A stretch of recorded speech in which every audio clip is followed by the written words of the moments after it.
It came without warning, and it spreads like wildfire. But until today, its origins remain a mystery.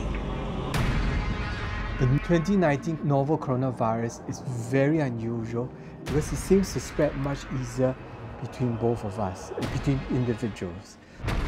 Since it was first discovered in Wuhan, the capital city of China's Hubei province, late last year, the virus has killed more than 1,200 people and infected at least 45,000 others worldwide. For every single person who is affected, it seems as if there's going to be up to 3 or maybe 4 other persons who could also be affected. 大年初一那天，其实相对来说还是比较乱的，因为刚开始出来，大家比较恐慌，然后来的人非常多。 Wuhan and other surrounding cities have now been placed under a lockdown in a frantic effort to contain the spread of the virus. Some 60 million residents have also been effectively cut off from the outside world. 就一直哭，因为已经很担心，一定是疫情已经到一个非常严重的情况，才会出现说封城这么一个策略。 What exactly is the 2019 novel coronavirus? Can the spread of this highly infectious disease be contained?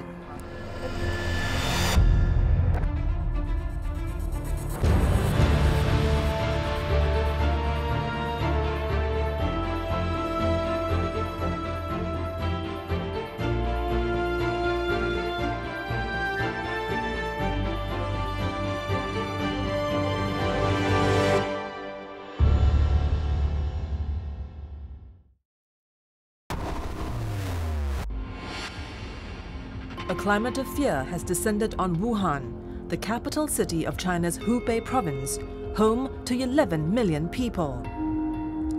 Many are asking, will they be the next victim? If so, when? They also can't bear the thought of losing their loved ones as a mysterious but lethal virus wreaks havoc in the city.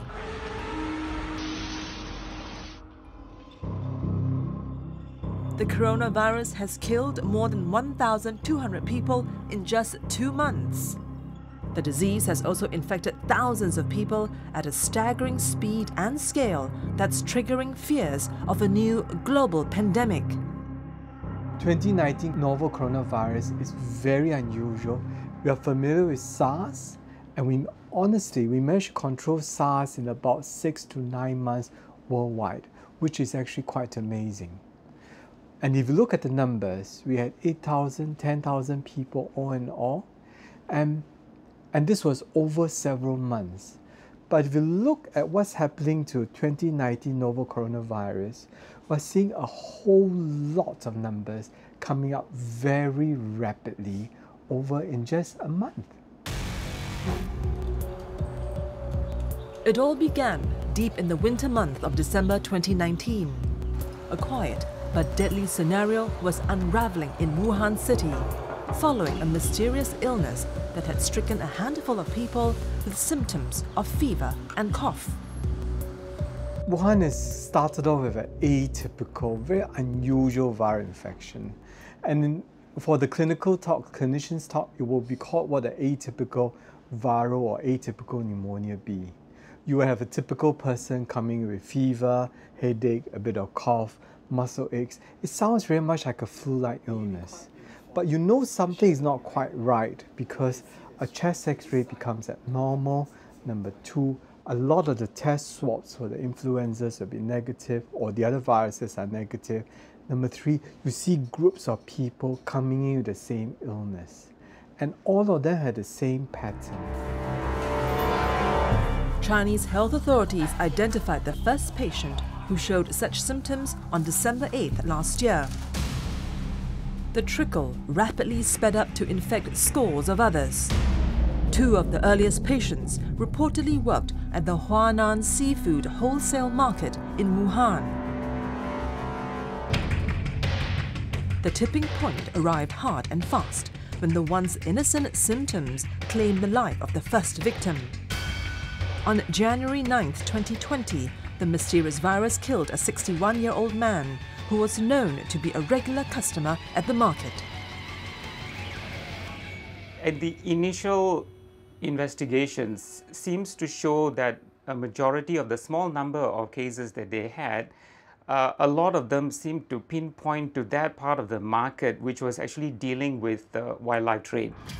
And so with these kinds of information, it appears to be somehow hopping over from the wildlife, maybe interspecies, we don't know, because all these animals are kept together in cages and it's a nice milieu for them to hop over from one species to the other. And then from there, they can sort of, hop the species barrier and get onto humans. China alerted the World Health Organization of a mysterious virus outbreak in Wuhan on December 31st. By the time the WHO declared the outbreak as a global emergency on January 29th, the virus has spread to all of China's 31 provinces and more than 25 countries across Asia, Europe, and North America. When you hear a story, when you see this story, it spells déjà vu. It really spells very much like the SARS which we had in 2003. And true enough, the cases became more and more, and then suddenly there was an explosion of cases. The 2019 novel coronavirus outbreak is eerily similar to the 2002 SARS epidemic. Back then, SARS swept through the region, infecting some 8,000 people and killed 774. When it was first detected, Chinese health authorities denied it was the deadly SARS virus, the severe acute respiratory syndrome of 2002. Subsequent discoveries revealed the latest outbreak was caused by a coronavirus with 76% genetic similarity to the SARS coronavirus. The only difference is, compared to SARS, it is apparently less lethal but far more contagious. For every single person who is affected, it seems as if there's going to be up to 3 or maybe 4 other persons who could also be affected. So if you take 6,000, maybe there's probably at least another 20 or 30,000 people that are out there. And these are very conservative estimates because the numbers are likely to be much more exponential than that.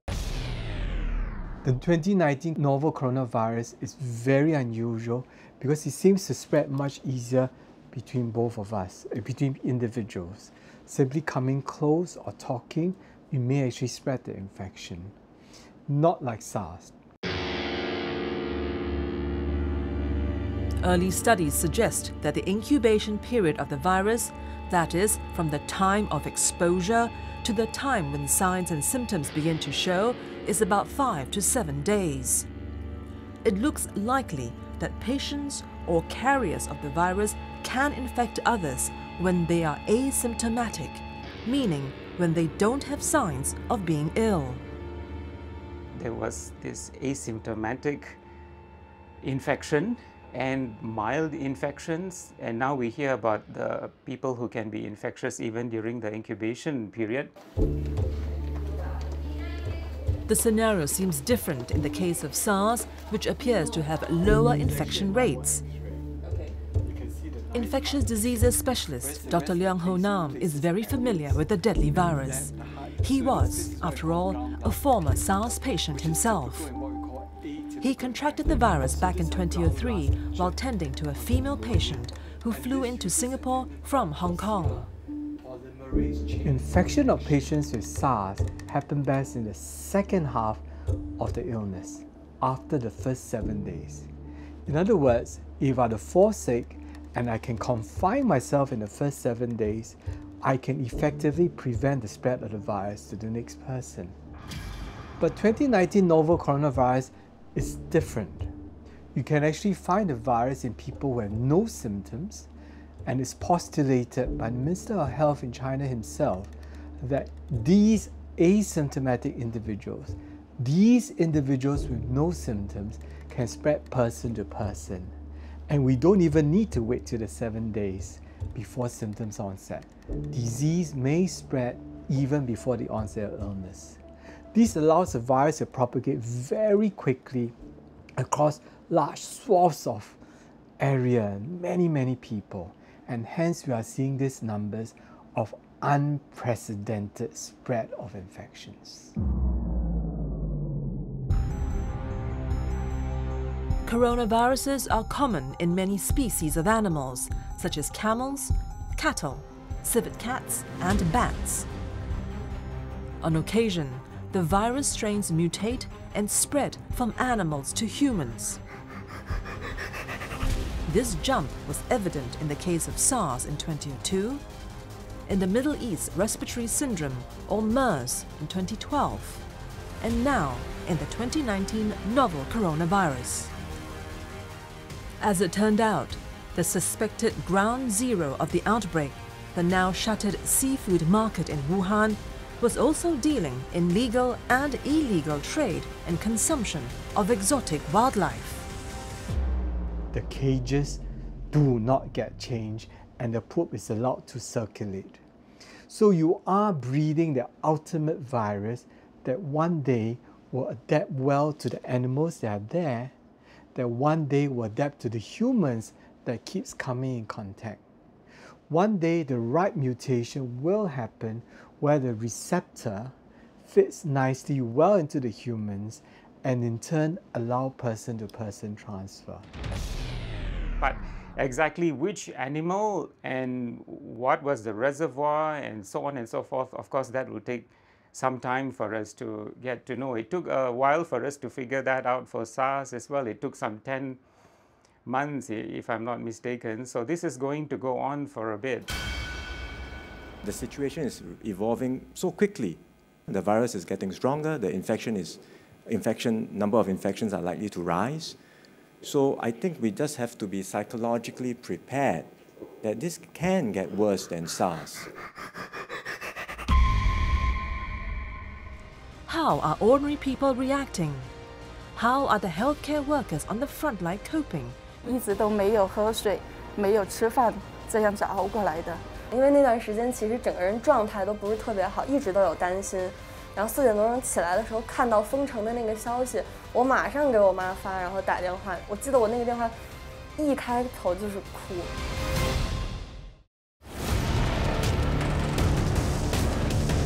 It's the middle of January 2020. The number of reported cases of those infected by the novel coronavirus in China has begun to soar. Hospitals have been struggling to cope with people suspected of contracting the deadly virus. Resources were also stretched to the limit as the number of patients with fever and breathing difficulties kept growing every single day.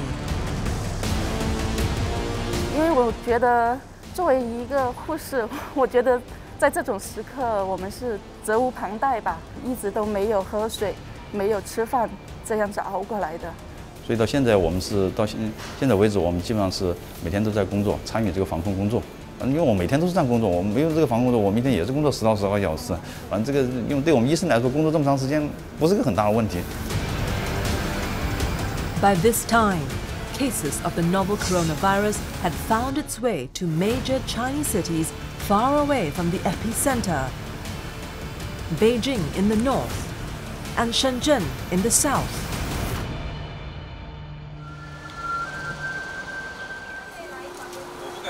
Zhou Cui-Cheong is a senior nurse at a pediatric ward in Shenzhen.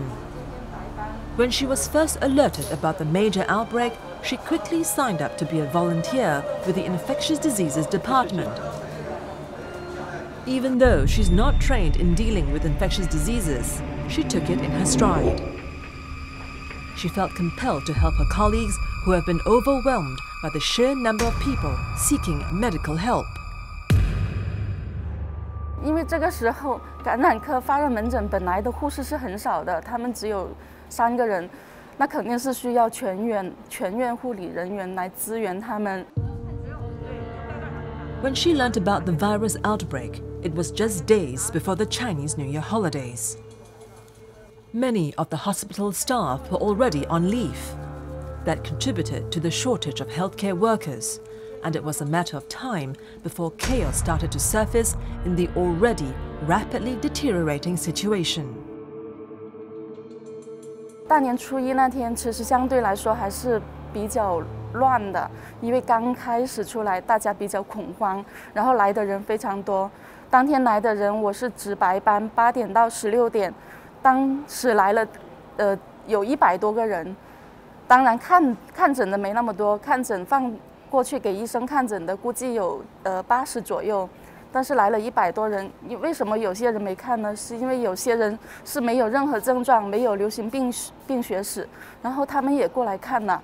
因为很多市民是因为恐慌，然后担心在地铁上啊、公交车上接触了类似的患者，然后跑过来要求筛查这样子的情况。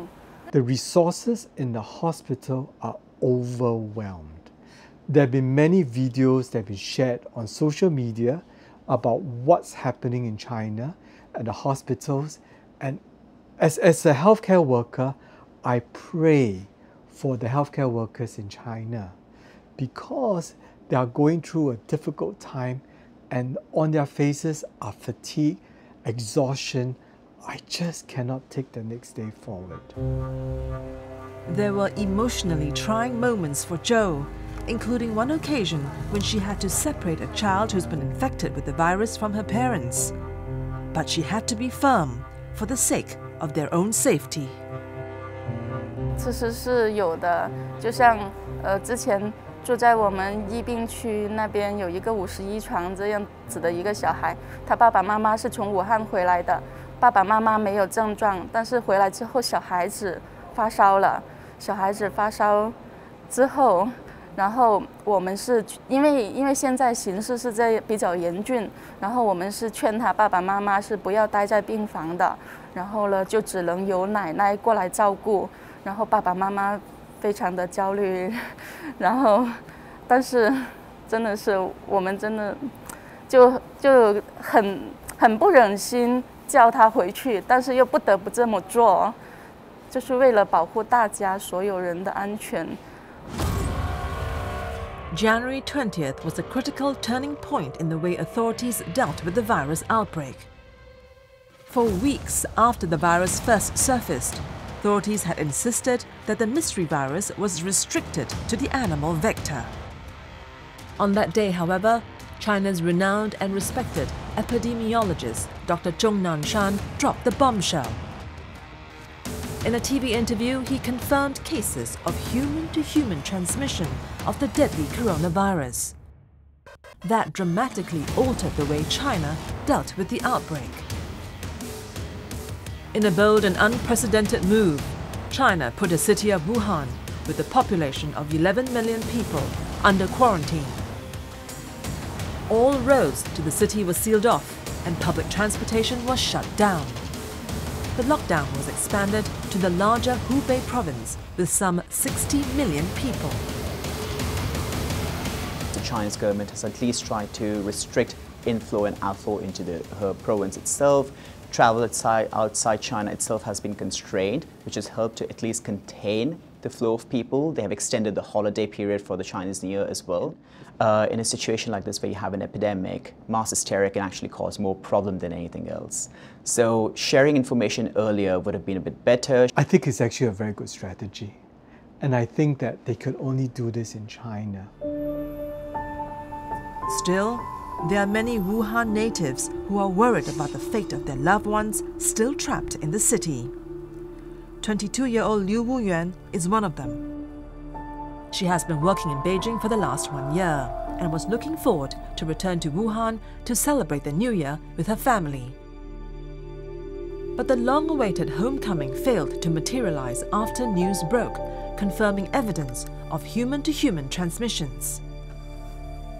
When her mother called her and told her not to return to Wuhan, she was heartbroken. Going home for the New Year was something she was eagerly looking forward to after being away from her family for a year. 是在钟南山院士那个采访，就是说会有人传人这个情况以后，我妈晚上赶紧给我打了一个电话，我记得特别深刻，是大概2点多钟，她跟我说，要不你真的别回来了吧，我思前想后，我觉得你就还是在北京待着吧，因为我是29号回去，然后初5就回来。他觉得太折腾，而且也存在一个人传人的风险。我当时还有点感冒，所以就觉得要不就待在北京会更安全一点。我一开始是不愿意就是待在北京的，还是想回家。对，但是因为家里一直坚持说就留北京比较安全，就没有回去了。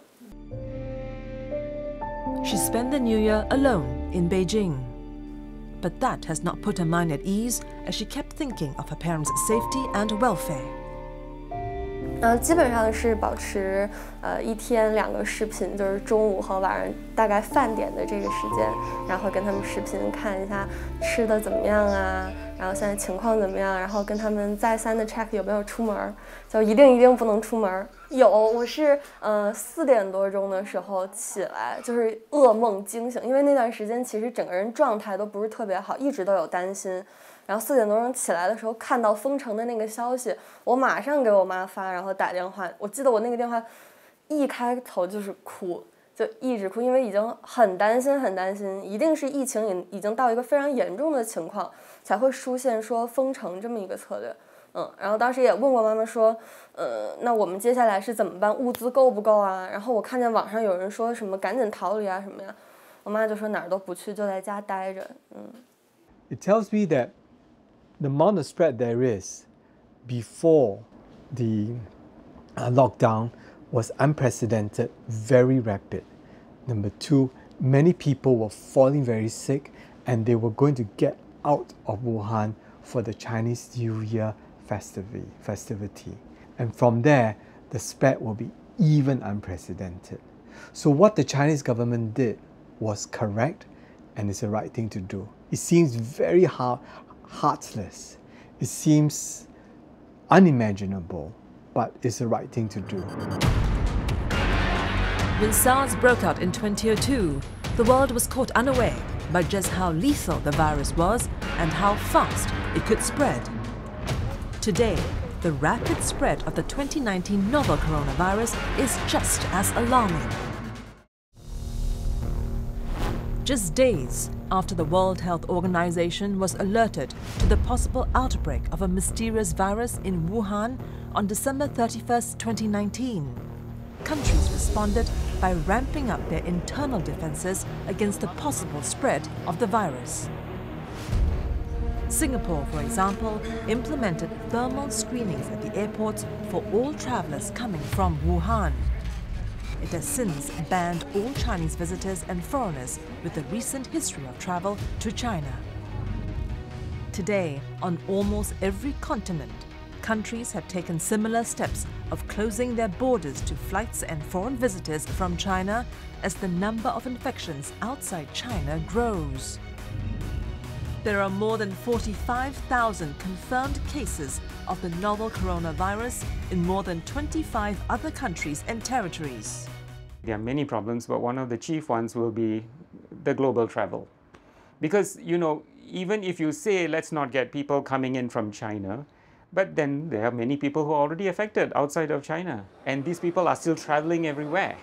And so we are still vulnerable. That is actually going to lead to a lot of asymptomatic people around the globe who cannot display symptoms, and then they have the possibility to transmit. Now, how infectious and how transmissible they are, we don't know. Painful memories of SARS have left a mark on the two Asian cities, Hong Kong and Singapore. They both suffered the biggest brunt of the respiratory illness outside mainland China. There were 299 deaths in Hong Kong and 33 in Singapore. But that painful experience has helped the region deal with the new deadly virus more effectively. The Hong Kongers were fabulous. The Hong Kongers administrators knew what to do. They were not hesitant in shutting down schools, declaring emergencies, and locking down their individuals. And in Singapore, where I am very, very intimately aware, we have been having annual drills of SARS-like viruses. We have been preparing this for the last 16 years. And enough said, we are now ready for the 2019 novel coronaviruses. You can see books and stacks of protocols that are written, what to do if this happens, what to do if you're not, where to identify areas for quarantine, where should people rest, where do we get extra staff from, what happens if the school were to close, what happens if nobody could work, where do you get this extra manpower? All these questions are answered way before this outbreak. Dr. Yu Zhijian is the chief physician of the Infectious Diseases Department in Union Hospital in Shenzhen. When he first heard of the mysterious virus, he was taken by surprise.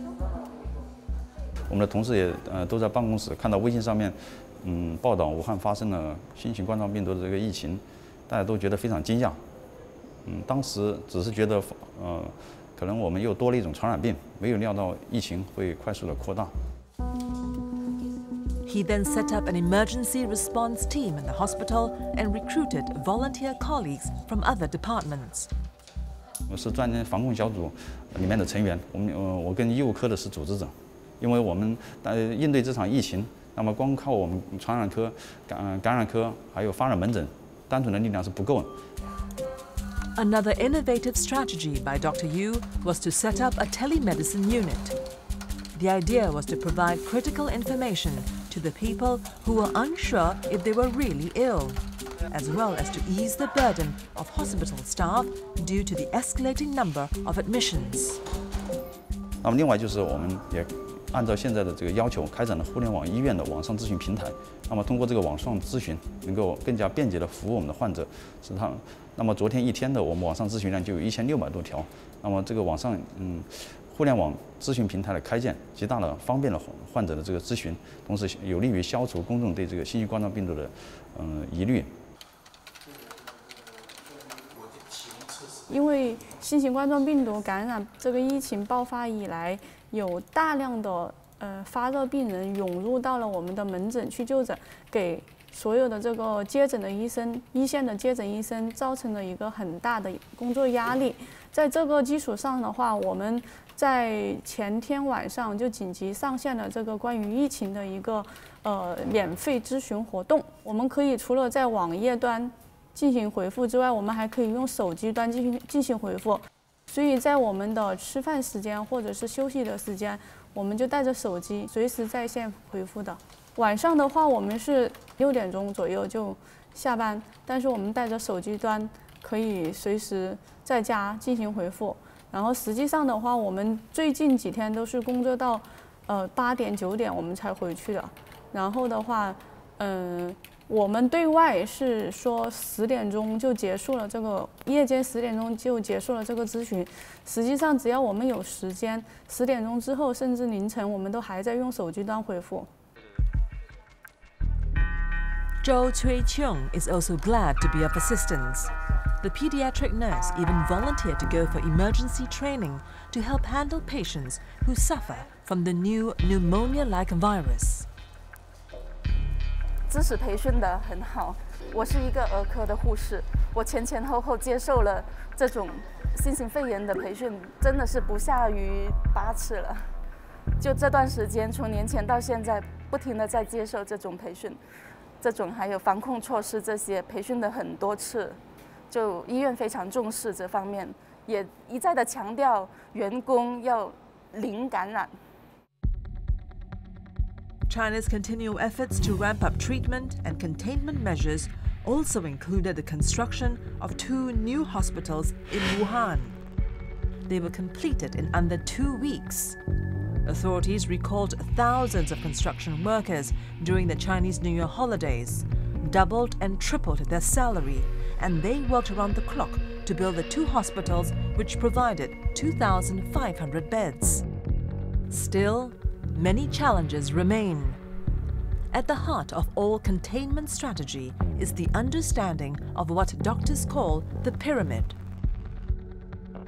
At the tip of the pyramid, you have the persons who are symptomatic.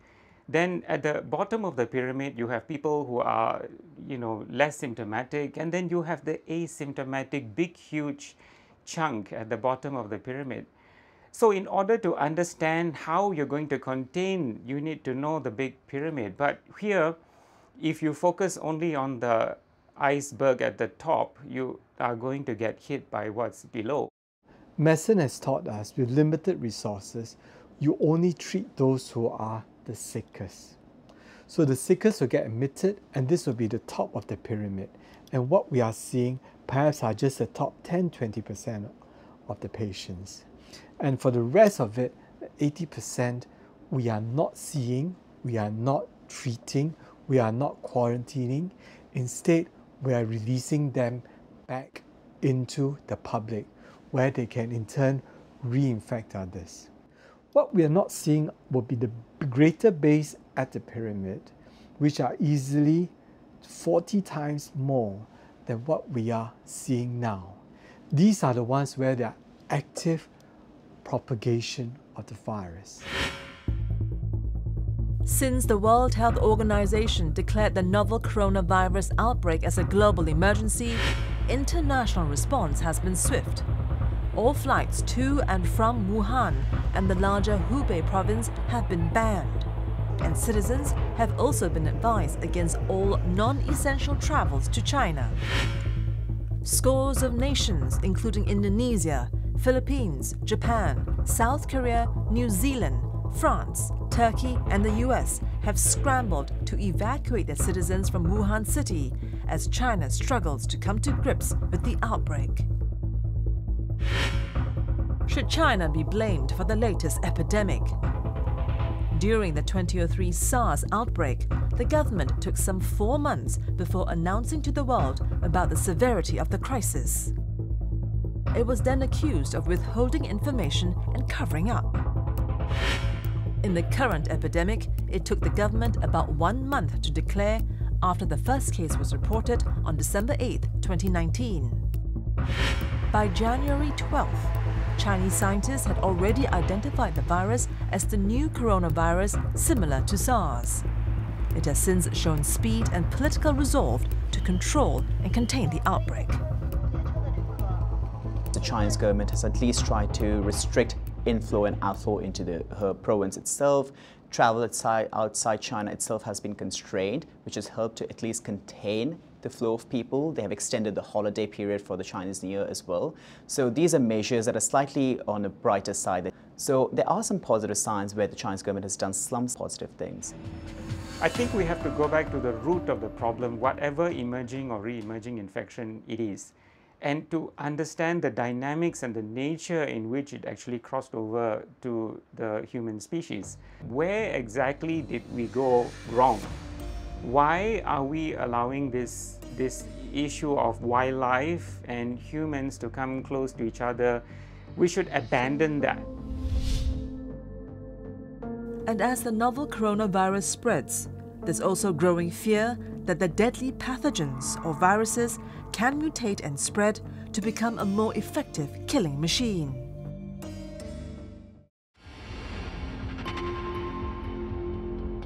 It's been more than 2 months since the first case of the new novel coronavirus was discovered on December 8, 2019. Streets in the typically bustling Chinese cities are eerily quiet and deserted. Such an unusual scene is now a common sight in the country, as fears grow over the spread of the deadly coronavirus, turning the once vibrant metropolis into virtual ghost towns. 而且很多人自觉的就在家里隔离，很多那些公园啊、景点啊都已经关闭了，就一直在家窝着，也没什么出门。 Liu's response is typical for many Chinese. The fear of catching the virus has forced many people to avoid crowded places or engage in outdoor activities. 说实话，因为我没太出门，所以没太感受到。但是有一个生活细节，就是我妈当时跟我打电话的时候，她说：“你在北京就不要再说武汉话了。你跟我打电话的时候，不要说武汉话，可能你周围的人经过的时候会觉得有一些异样，或者是怎么样。” She is, however, more worried about the situation involving her parents and her friends. Despite all the assurances, they know that there's only so much they can do to protect themselves against the marauding virus, not knowing if and when it will hit them.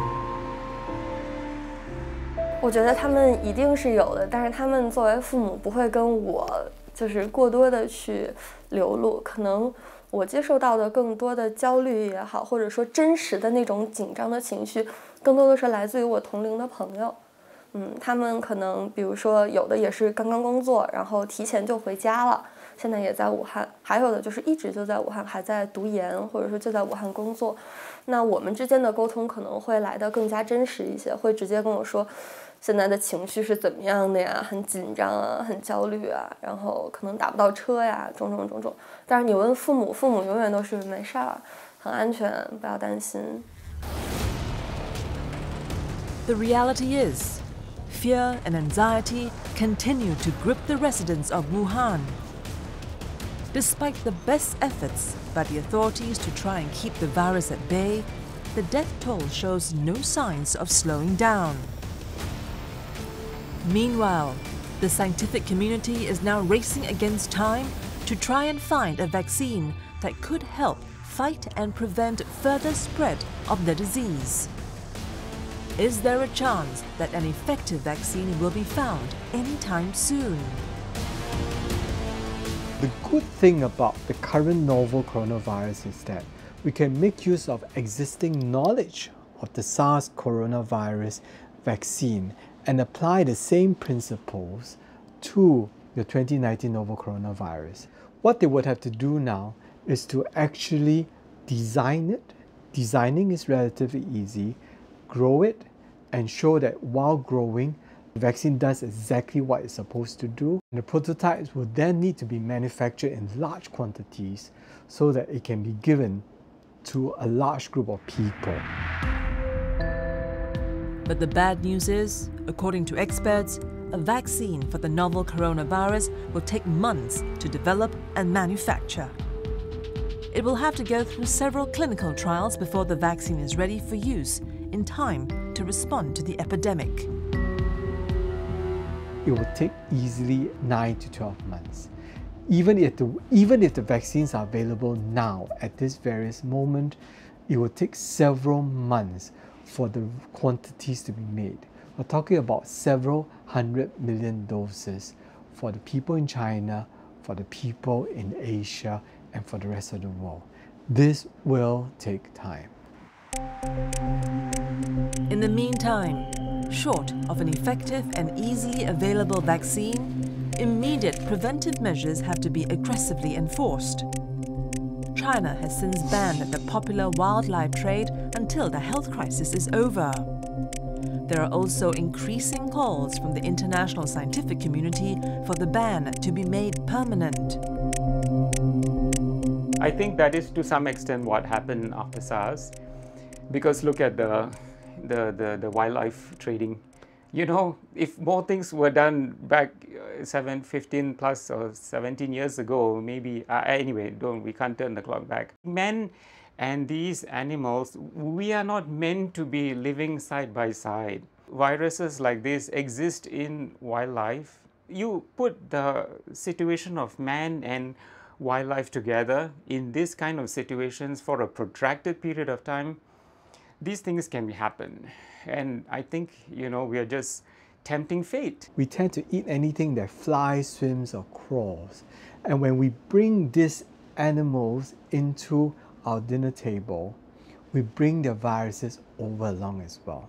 Perhaps you, as the diner, will not need to see it because they'll be destroyed by the cooking. But the chef in preparation, the animal handler, the market that has to look after all these animals will invariably be exposed to the virus.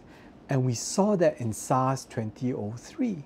In 2003, they realized that the animal handlers encountered a form of SARS, a variant of SARS, before the original one came along, such that they developed immunity to SARS. And one way to counter this is what the Chinese government has done.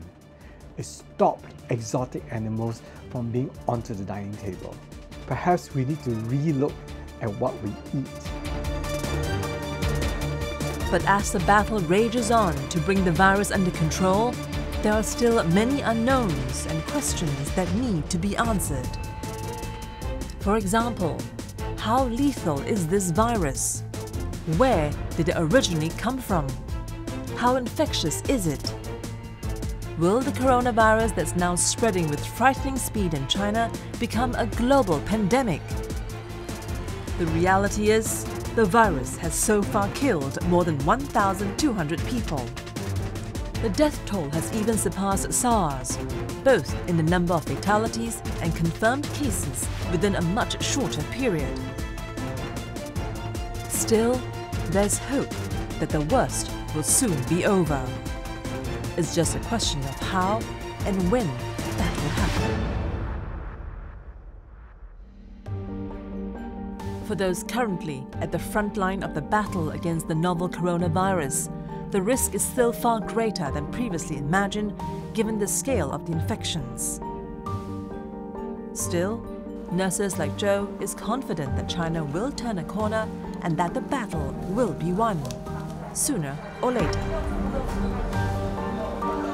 我觉得我很有信心，因为大家都可以看到现在那个宣传做得非常好。目前公共场所，包括地铁、公交、超市，包括小区，都每个人都戴上了口罩。其实这就很大的阻挡了病毒的那种传播。我觉得这点非常有效，而且很多人自觉的就在家里隔离。 很多那些公园啊、景点啊都已经关闭了。从这点出发，反正我感觉非常有信心。作为一个武汉人来说啊，我觉得我们这一次其实是做出了挺好的一个举措，也是一个壮士断腕的一个决心，做出封城这样的举措。而且包括各个城市，比如说像河南，我了解到他们在疫情的防控上面做的是非常及时。 而且非常行之有效的，所以我觉得这次在政府的各个应对上面来说呢，还是比较好的。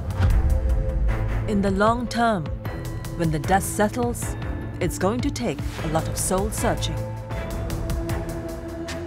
It appears that so long as humans interact in close proximity with animals, future outbreaks of infectious diseases are likely to occur. Since the virus started wreaking havoc in China last December, no one knows when the surge will peak and start to decline. One can only hope that it will be soon. If there is a best case scenario, it could potentially lead to a drop in numbers.